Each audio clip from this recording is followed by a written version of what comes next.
A robot just knocked another robot unconscious in front of a live crowd, and the winner got back up, dusted itself off, and walked out of the ring on its own 2 feet. A machine is doing the night shift in a hospital right now, delivering medication to patients at 3 a.m. without a single human guiding it.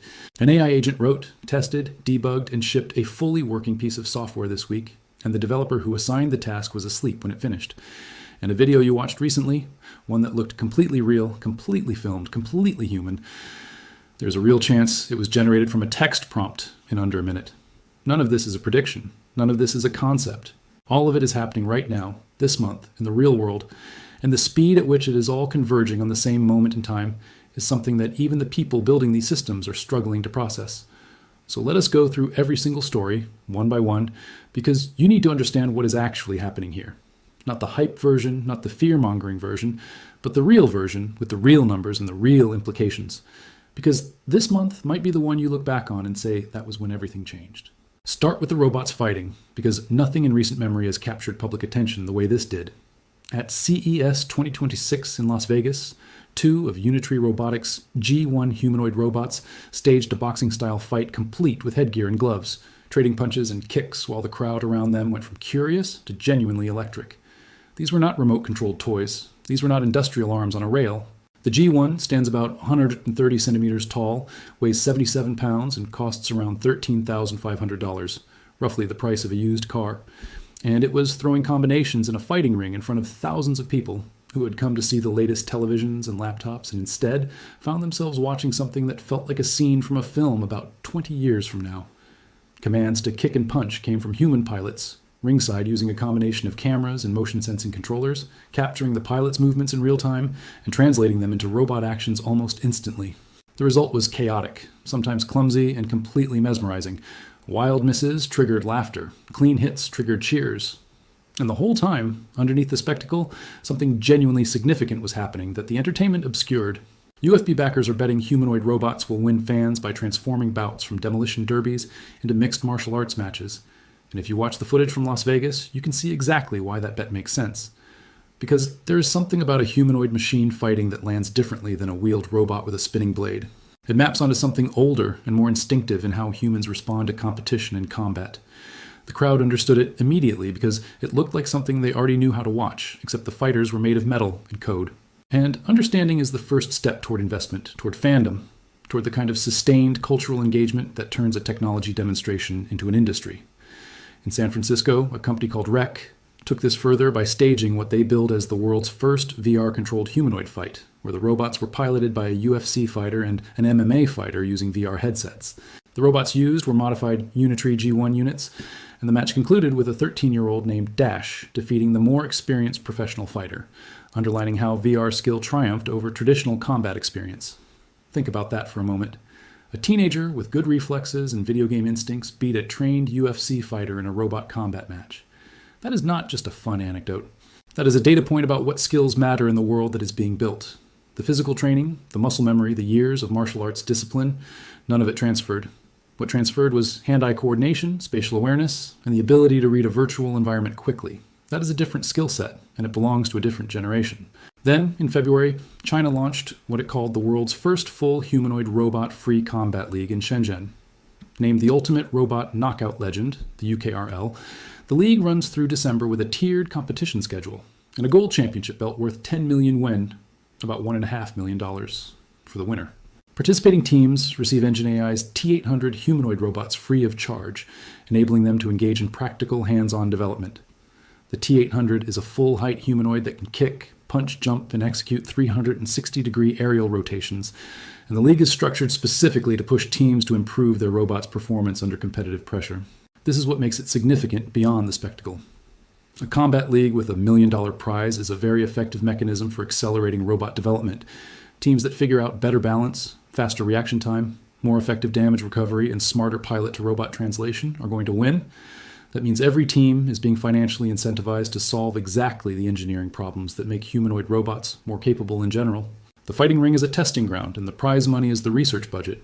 The world's first AI-controlled humanoid robot fighting competition happened in Hangzhou, China, where a robot called AI Strategist, developed by Unitree Robotics, emerged as champion.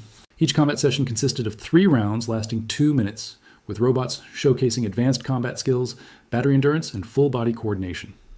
The standout performer was Unitree's G1 robot, equipped with joints capable of generating up to 120 newton-meters of torque, designed for full-body coordination and fast reflexes. And here's the detail that matters most in that sentence. Joints generating 120 newton-meters of torque means these machines hit with real force. This is not a choreographed dance. The impacts are genuine, the balance challenges are genuine, and the engineering required to keep a humanoid upright and functional while another humanoid is trying to knock it over is genuinely hard. Every fight in every one of these leagues is producing data about what works and what breaks, and that data is going directly back into the development of machines that will eventually be doing jobs that have nothing to do with fighting. Now let us move into the hospital, because this is where the story shifts from spectacular to quietly profound.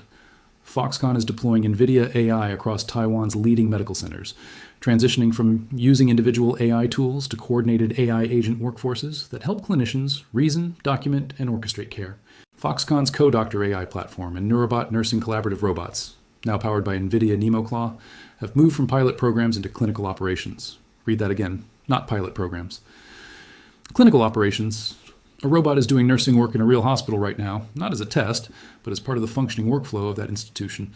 Neurobot is designed to help nurses with repetitive or physically demanding tasks, such as delivering medication or guiding patients around the ward.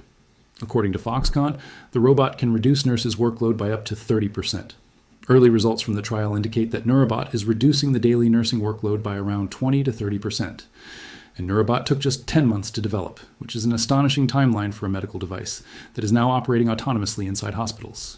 10 months from concept to clinical deployment. The speed of that development cycle is itself a story about how the combination of available AI platforms, existing robotics hardware, and the urgency of the problem it is solving compressed what would normally be a years-long process into less than a year. The global healthcare system is expected to face a shortage of 5 million nurses by 2030, and one of the main causes is high burnout. That number deserves to sit in your mind for a moment. 4.5 million nurses. Not a shortfall that can be addressed by training more people fast enough, not a gap that immigration policy can fill, not a problem that better hospital management can solve. A structural deficit driven by aging populations in Asia, Europe, and eventually the Americas that is going to place demands on healthcare systems. Those systems literally cannot meet with human labor alone. By 2030, a substantial increase in the number of people aged 60 and older is expected, as well as an uptick in those aged 80 and above. The patients are coming, the nurses are not. Neurobot is not a product launch. It is an answer to a crisis that was already inevitable. Foxconn's design director described it as not a replacement of nurses, but as accomplishing a mission together, with the robot taking on repetitive tasks that free up nurses for work that really needs them, such as taking care of patients and making judgment calls based on professional experience.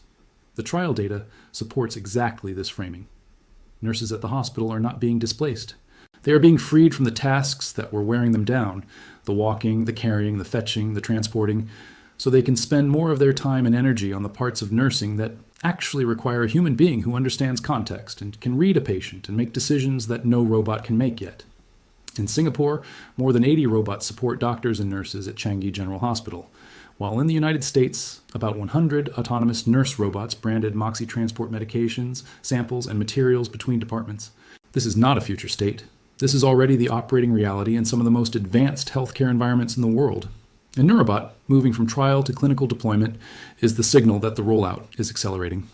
The smart hospital technology represents a $72 billion market opportunity that could transform healthcare delivery worldwide. That number tells you everything you need to know about the investment that is coming into this space. When the market opportunity is $72 billion and the underlying problem is a nursing shortage of 4.5 million people, the incentives for building better, cheaper, more capable hospital robots are essentially unlimited. Every improvement Neurobot makes, every hospital that deploys it, every percentage point of nursing workload it removes, generates data that makes the next version better and the next deployment easier. This is a feedback loop that is now running in the real world, in real clinical environments, and it is not going to slow down. Now let us talk about what happened in software, because the Codex story is the one that I think the non-technical audience has most underestimated, and I want to fix that. OpenAI's Codex operates as an autonomous virtual agent performing tasks such as writing features, fixing bugs, running tests, and answering code-related questions through a natural language interface, completing tasks in 1 to 30 minutes. Codex is powered by the Codex 1 model, a derivative of OpenAI's O3 architecture optimized for software engineering tasks that produces cleaner code while following precise instructions. But the version that exists now, running on GPT-5. 5 is significantly more capable than that initial launch description suggests. Codex CLI on GPT-5. 5 leads Terminal Bench 2, 1 at 83, 4% ahead of Claude Code on Opus 4, 8 at 78, 9% and Gemini CLI on Gemini 3, 1 Pro at 77%. These benchmarks measure how well AI coding agents handle real terminal-based engineering tasks, not toy problems, not curated examples, but the kind of messy, context-dependent work that real developers deal with every day. Scoring 83% on that benchmark means Codex is handling the majority of real-world coding challenges correctly, autonomously, without a human in the loop. OpenAI's showcase project for Codex involved building a 3D racing game from a single user prompt. Codex autonomously constructed a voxel kart racer in 3. JS, consuming 7 million tokens on the initial generation, then refined the game across subsequent automated prompts, adding difficulty levels, AI racers, and additional features. It then played the game to test itself. Pause on that last sentence. It played the game to test itself. The agent wrote the software, then used the software to evaluate whether the software worked, then went back and fixed what did not work, all without a human being involved in any step of that loop. That is not a coding assistant. That is a software engineer that happens to run on a server. This exemplifies what is being called agent economies. The human provides only an architect-level vision, and the agent fills in the detailed implementation. That phrase, architect-level vision, is the key to understanding what is actually changing here. The job of a software developer is not disappearing, it is transforming. The developer who understands what needs to be built, who can define the requirements clearly, who can evaluate whether the output meets the need, that person is becoming dramatically more powerful. The developer who is spending their days on implementation, on syntax, on boilerplate, on debugging the same categories of errors over and over, that part of the job is being absorbed by the agent. And the leverage differential between a developer with Codex and a developer without it is so large that it is genuinely changing what teams can build, how fast they can build it, and what it costs. OpenAI's roadmap aims for Codex to become a fully autonomous software engineer capable of handling independent development workflows, with Codex jobs running entirely in OpenAI's cloud on triggers, such as running automatically after a GitHub push. That future is not far away. The infrastructure for it exists. The capability for it is mostly there. What is being built now is the reliability layer, the part that makes it safe to hand over a production code base to an autonomous agent without worrying about what it will do when it encounters something unexpected. And every month that goes by, that reliability layer gets thicker. Now for Veo, and I want to spend real time here because I think video is where the psychological impact of this generation of AI is going to be felt most broadly, Veo 3. 1 is Google DeepMind's most advanced AI video generation model, capable of producing high-fidelity videos in 720p, 1080p, or 4K resolution with natively generated audio. It generates 3 types of audio simultaneously: dialogue and speech, synced to character lip movements, sound effects matched to on-screen action, and ambient environmental soundscapes at 48K arts, which is professional-grade quality. Read that specification carefully. It is not generating video and then adding audio as a separate pass. It is generating video and dialogue and sound effects and ambient sound all at once, synchronized from a single text prompt. The model uses a latent diffusion transformer architecture, compressing video data into spatiotemporal patches instead of working with raw pixels. The technical detail matters here because it explains why the outputs have the coherence they do. The model is working with compressed representations of space and time together, not treating each frame as a separate image, which is why motion looks natural and why audio stays synchronized even as the action in the frame changes. As of April 2026, Veo 3. 1 generation is built directly into Google Vids, Google's consumer video creation tool that lives next to Docs, Sheets, and Slides in Google Drive, with no additional setup required. That integration is more significant than it sounds. Google Vids is not a professional creative tool. It is the video equivalent of Google Docs, a product built for ordinary people who need to make presentations, tutorials, and communications for work. By building Veo 3, 1 directly into that product, Google has put state-of-the-art AI video generation in front of hundreds of millions of people who were never going to download a separate creative AI tool. The distribution is the story. The capability has been there for a while. The moment it is in Google Drive, it is everywhere. Google's roadmap suggests ongoing iteration with a potential Veo 4 release sometime in 2026, with expected improvements, including higher resolution, longer sequences, stronger character consistency, better audio, and improved multilingual support. which means the version that is already producing footage that casual viewers cannot reliably identify as AI generated is not the ceiling. It is just the current floor. The combination of all four of these stories, the robot fights, the NurseBot, Codex, and Veo, is what makes this month feel different from every other month of AI coverage I have done. Because individually, each of these is a remarkable development. A humanoid robot combat league with $1 million prize, a nursing robot in clinical deployment in real hospitals, a coding agent that builds and tests software autonomously while you sleep, a video generator with professional-grade synchronized audio available to anyone with a Google account. Any one of those would be a legitimate milestone. All four happening in the same month, all four having moved from experimental to operational, all four representing fields that are now compounding on each other. That is something else. The compounding is what I want to leave you with, because it is the part that is hardest to hold on to when you are consuming these stories one at a time in a newsfeed. Neurobot in the hospital is being powered by the same NVIDIA platform that is being used to train the next generation of robot fighters. The data coming out of the robot combat leagues is feeding directly into the development of machines that will eventually be doing physical work in environments like hospitals. Codex and agents like it are going to accelerate the development of every other technology on this list, because software development is the bottleneck for almost all of it, and that bottleneck is dissolving. And Veo's ability to generate synthetic training data, realistic video of environments, situations, and physical interactions that do not exist yet, is going to be used to train the robots that are currently learning to walk and fight and navigate hospital corridors. These technologies are not running on parallel tracks. They are feeding each other. Every advance in AI video generation makes robotic training data better. Every advance in autonomous coding agents makes every other AI system easier to build and improve. Every robot deployed in a real-world environment generates data that makes the next robot smarter and more capable. The loop is closed. The feedback is running, and the speed of iteration is a function of how many of these loops are running simultaneously and how tightly they are connected to each other. The honest thing to say at this point is that nobody, not the researchers, not the executives, not the investors, not the journalists covering this beat, has a confident model of where this ends up. The people closest to it are the ones most likely to tell you privately that they are uncertain.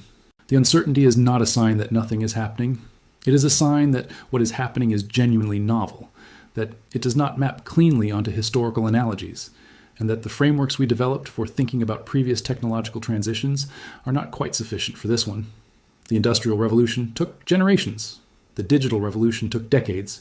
Whatever this is seems to be taking years, maybe less, and the institutions that are supposed to manage transitions, governments, labor markets, educational systems, ethical frameworks, are running behind at a pace that should concern anyone paying attention.